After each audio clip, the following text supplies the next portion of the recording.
Good afternoon, Dr. Roland here from the Sky Clinic. Dr. Roland at Sky Clinic, dan hari ni I nak bincangkan a bit on this COVID pandemic, what has happened to the world in under 1 year. I will divide this into a couple of fact-check factors. I've got certain data up, cross-checking a lot of things, a couple of days, seeing what is right, what is wrong, and what could have been done, and how we could actually live in a better and safer world without being controlled. Okay, so the first thing I would like to say to you is you must know that the population of the world is technically about 7.7 billion citizens at the moment, and the current active cases is almost close to about 80 million globally with 1.76 million deaths. So bila you see 1.76 million deaths, of course you're going to think like, whoa, that is absolutely a big number. 1.7 million people actually have died of this. But then I want to pull you back to actually tell you something that people were commenting, that telling that, oh, I said the whole thing is a hoax. You have to understand that I will tell you again and again, the COVID-19 virus exists. It exists in a community wherever it would have started, whether it was in China or whether it's placed or translocated, it doesn't matter at this point. The virus exists. The virus has its own virulence. It has the capability to infect people, and that is the truth. But to do what we're doing at this moment, just taking and agreeing to a lot of statements, I think this is where the numbers we need to chunk. And if I look at the global that done by Oxford study, this was done in 2017, you will realize that there was close to about 57 million people died in 2017, and it was predicted that this year the number would be about 58 to 59 million people. Okay, COVID-19, if you were to calculate even at the upper border, 59 million, only has taken 1.76 million of the population. Okay, and on the 2017 survey, you can see cardiovascular disease 17.8 million, cancer 9.57 million, respiratory issues very close to this 3.91, road and motor vehicle accidents 1.25 million, and HIV in 2017 killed almost 900,000 people in the world, and TB on top of that 1.8 million, and that is almost similar to maybe this position of COVID-19. How come we never did anything about locking down people in a situation of TB just because we have the treatment and management? So the numbers don't match again for a massive or severe lockdown. And if I were to also look back nationally, and this data is actually taken from JPN, Jabatan Pendaftaran Negara Malaysia, in 2019, 179,749 people died in Malaysia. And in 2020 November, you want to know what's the number? It is 146,145. Even though kalau I angkat tambah dengan December, I tambahkan lagi an average about, let's say about 15,000 people, you will only hit about 161 without any natural disaster.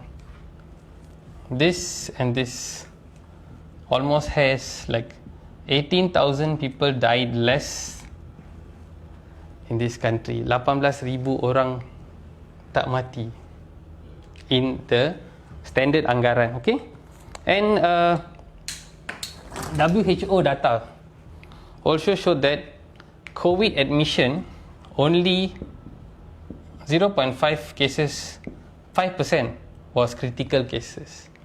This is stat daripada WHO. So these numbers now being put up, and we start realizing, yes, this virus memang ada, and this virus has high rate of infection. But in terms of death, virulence is still considered low. Virulence ability is still considered as very, very low in this global state. And bila kita tengok kepada US, I tak nak cakap pasal Malaysia first. We need to look at countries like US, maybe with India. US population is 331 million.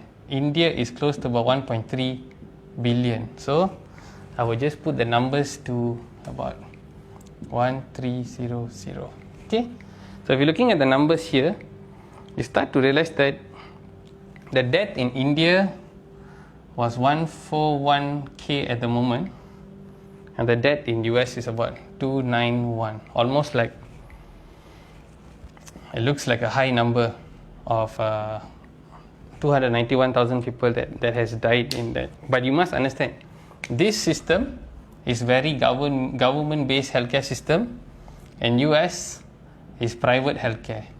So in a private healthcare, we've seen so many stories that in private healthcare system, they would use COVID to increase their screening, to put people on ventilators, because they can charge the insurance companies highest. Countries like this, of course, they would technically screen less. They would not have a lot of massive screening.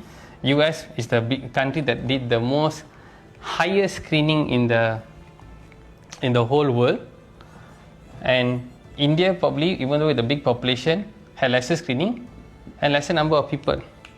So these are the numbers that you don't start to chunk, because you watch populist media, you watch whatever you want to watch. You don't go to the CDC guideline and actually check what is the numbers, does the numbers actually match or not. So very, very important to see that. Okay, so even the CDC data, if I may use, I just checked for the second last week of December.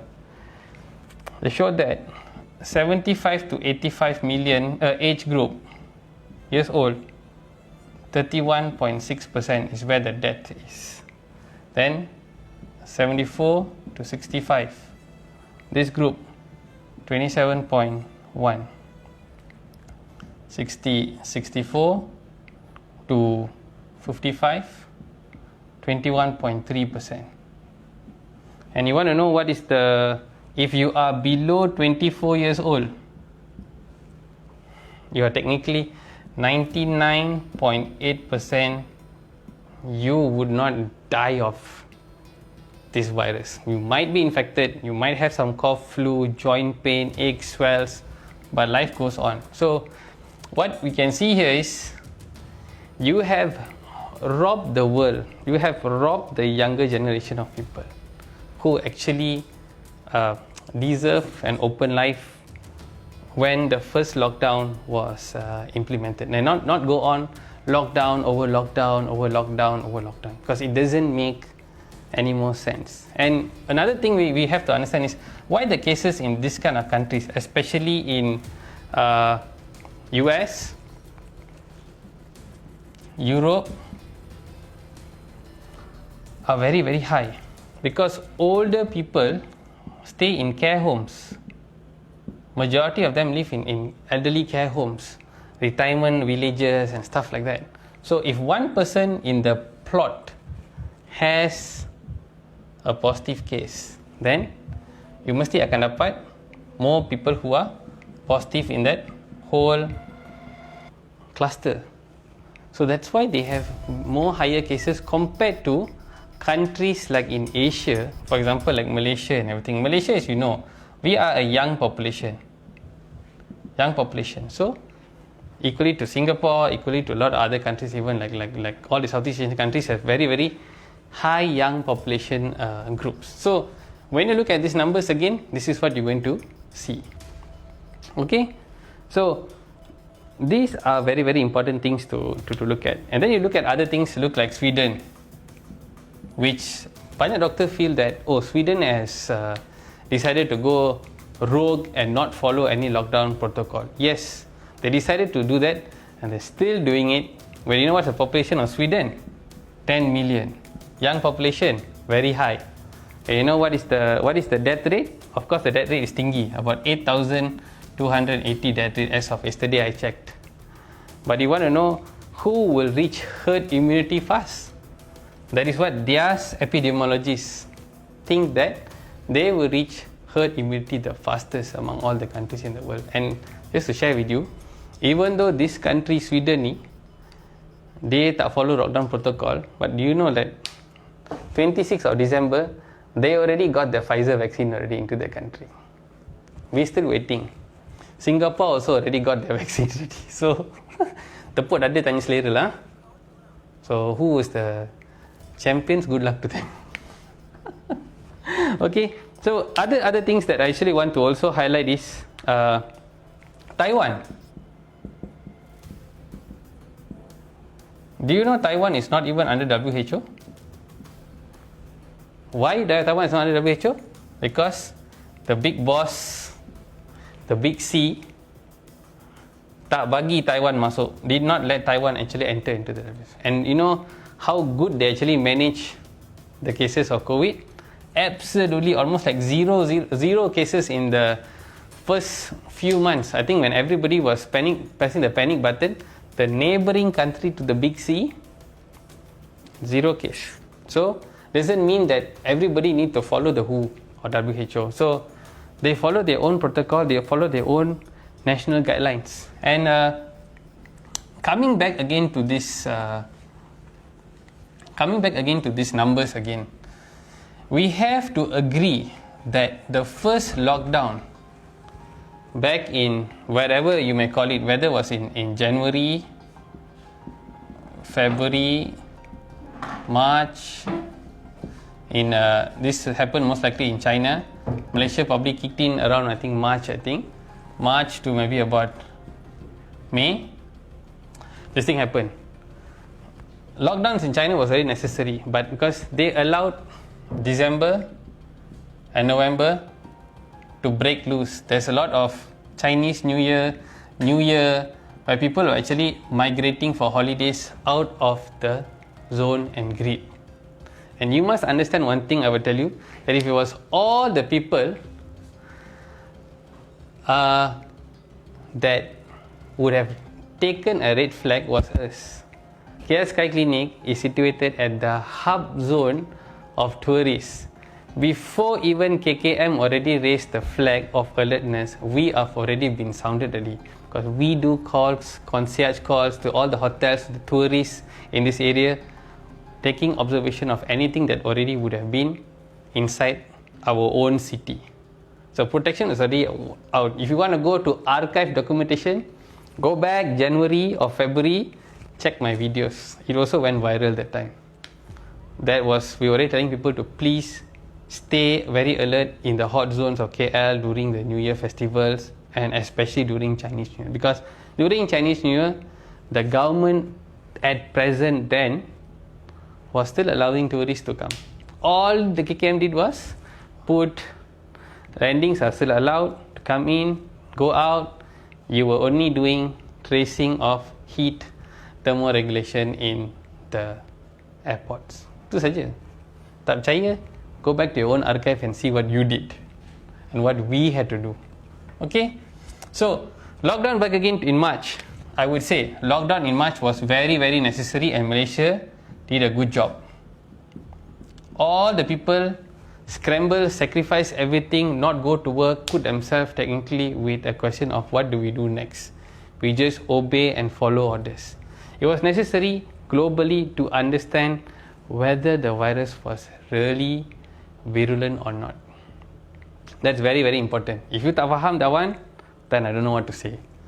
Whatever we did in that 6 weeks or 8 weeks, fantastic. After that, you can just ask your political and social situations that you choose to do. So that is one thing which I will cover next. But before that, I'm going to share with you something that I don't know whether many physicians out there tahu tak pasal Great Barrington Declaration. So this Great Barrington Declaration was actually a declaration signed on the 4th of October 2020 by top epidemiologists. I will give you their names. Kalau tak tahu, pergi cari. Dr. Martin Kudroff, Professor of Medicine at Harvard University, a biostatistician and epidemiologist with an expert in detecting and monitoring infectious disease outbreak and vaccine safety and evaluations. Dr. Sunitra Gupta, Professor at Oxford University and epidemiologist with expertise in immunology, vaccine development and mathematical modelling of infectious disease. I'm nowhere to them lah. These lists are like tahap dewa already. Okay. And third, Dr. J, Professor of Stanford University Medical School, a physician, epidemiologist, health economist and public health policy expert, focusing on infectious disease and vulnerable population. And these are the people who do all the data science, analytics and everything.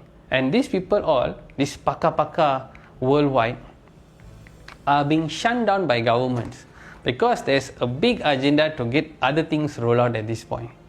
And so far, as of yesterday, 39,545 medical practitioners globally has signed the petition for the Great Barrington Declaration, inclusive of myself, which means that eventually there's going to be herd immunity.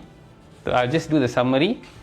There is a need for focused protection to protect the people who are vulnerable, especially if you look at the numbers, the people who are above 75 years old, we have to protect them and give them extra protection, give them extra care, shield them from the virus, from the exposure.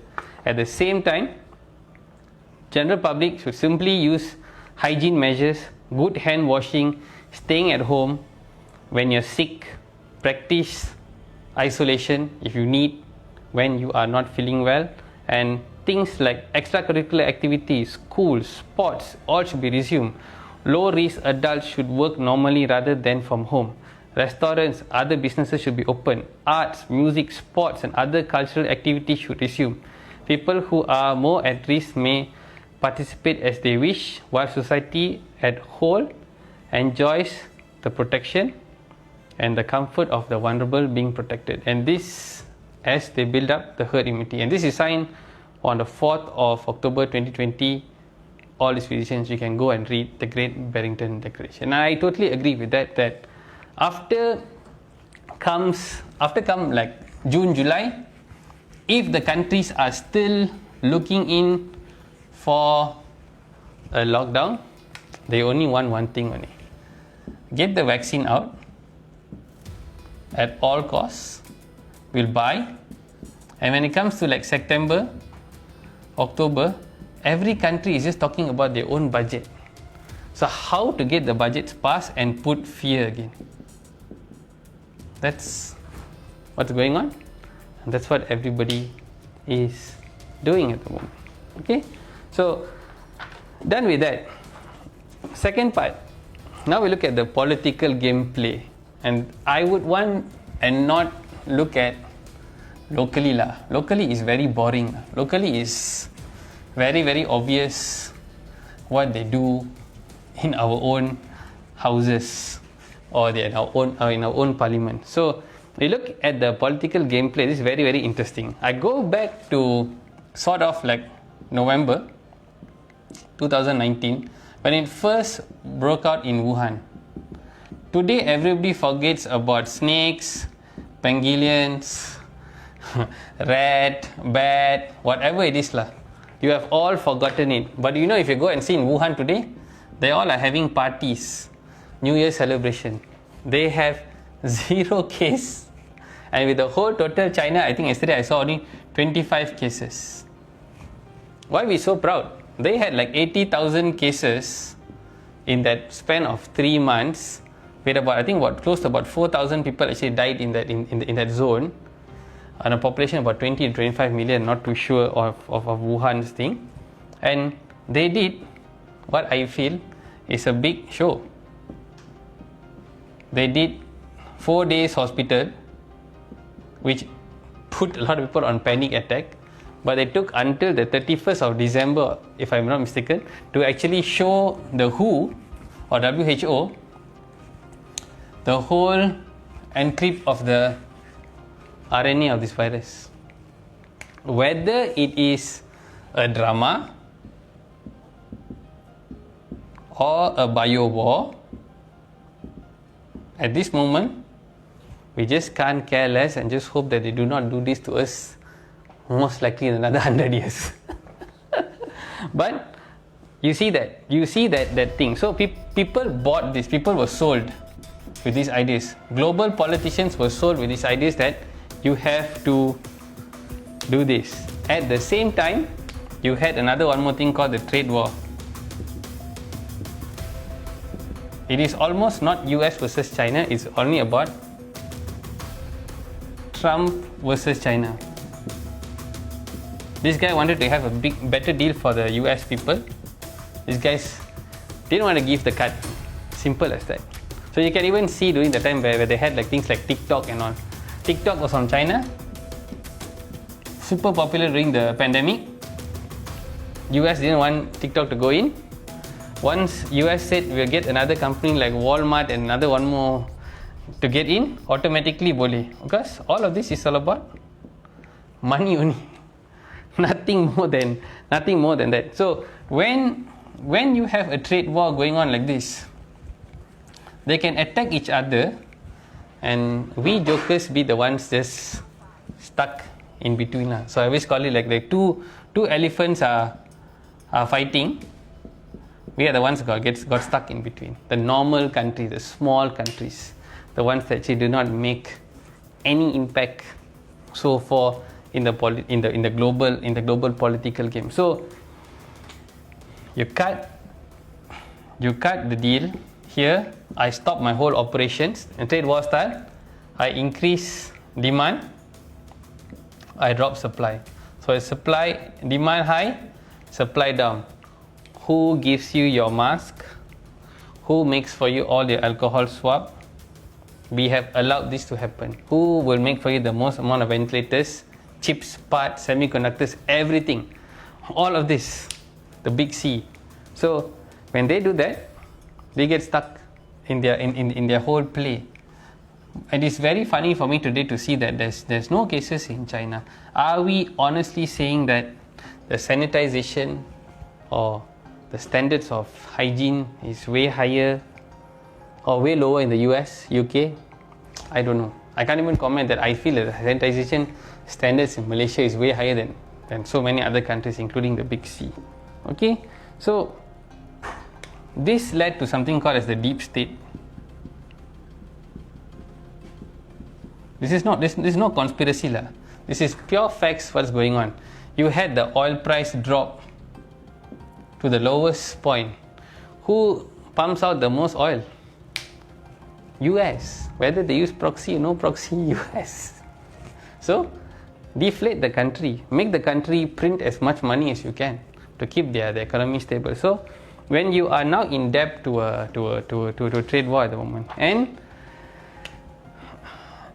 they kind of showed that the totalitarian state, that means police state, use force, go outside, buat PKP, use machine guns, use ammunition.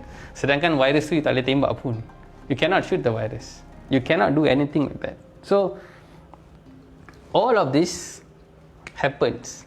And when you look at the deep state, these are the only 2% of the world who run 98% of the show.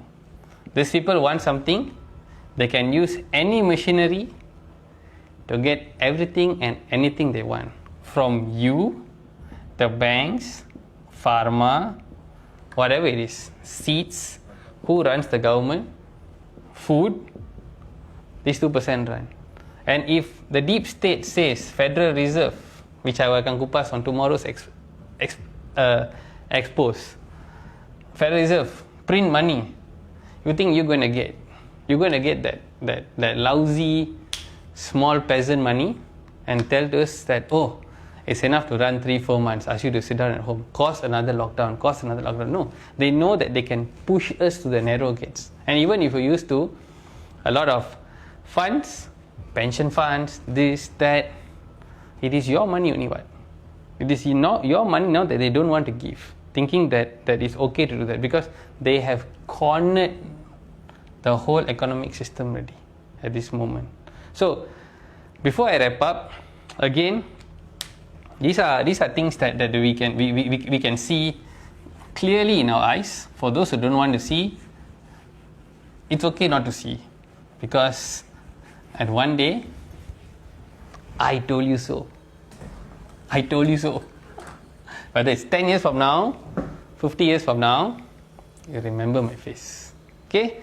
And last but not least, coming again to governance, you have to understand that why people are very obedient. It's very simple. Would I follow the SOP? Yes, I follow the SOP. Because the SOP comes from the house. It comes from the parliament. Who advise these people?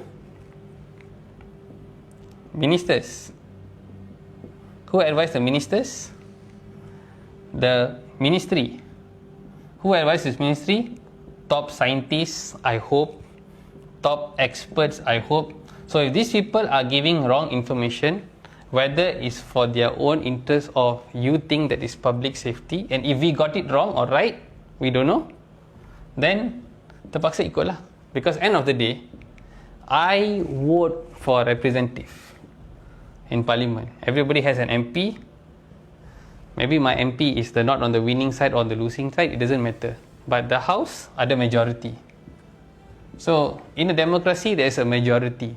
So if majority say lockdown, you don't diam, you lockdown. That is how a social animal have to think. So you still follow the guidelines until and unless that this majority, whether in the house or wherever, feels that something is absolutely not right, and then they will start to question. So whatever it is said and done, please wear your mask if you are afraid and follow the rules. Please wash your hands so that you do not spread the virus. And if you have family members who are ill and everything, get them screened. Do the screening, get them screened, make sure they do not have any symptoms. And if you come across certain positive cases or you feel that you are vulnerable, get yourself screen yourself.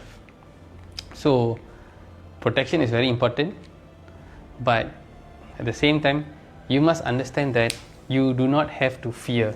Don't let fear buy you. Do not let them sell you with fear, because the fear is the one that is causing everybody to lose everything. They are losing their heads, high increase of suicidal cases. Do you know how many people are disappointed from blood tests, surgeries, cancer treatment because of this? And who is proud? Are you guys proud? Just because we have to wear a hazmat suit and go and do that we do not allow that 57 million people who have died, maybe we would have saved 10% of them with proper care management. But now their scopes are delayed. You go to UK and see NHS system, massive delay with certain treatments and everything, because clogging the system for something that is not fearful, for something that less than 25 years old, 99.8% would not die. They might have flu lah. We had flu before. How many times we have flu and cough and flu? Just that this virus again is highly infectious and low virulence. Low virulence means not easy for people to die. So propaganda you see in news. Today when we already reach 100k cases, tak kecoh pun nak buat lockdown, because you know why? We won. The economics won. The economic sector won. The social sector won. Countries like Malaysia cannot lose every day 300 million. Was losing 2.4 billion daily during the big MCO. So stay tuned for tomorrow. Thank you for watching. Tomorrow I will cover something more interesting, finance and vaccine. So you guys, thank you. Share, give your comments, positive, negative. doesn't matter.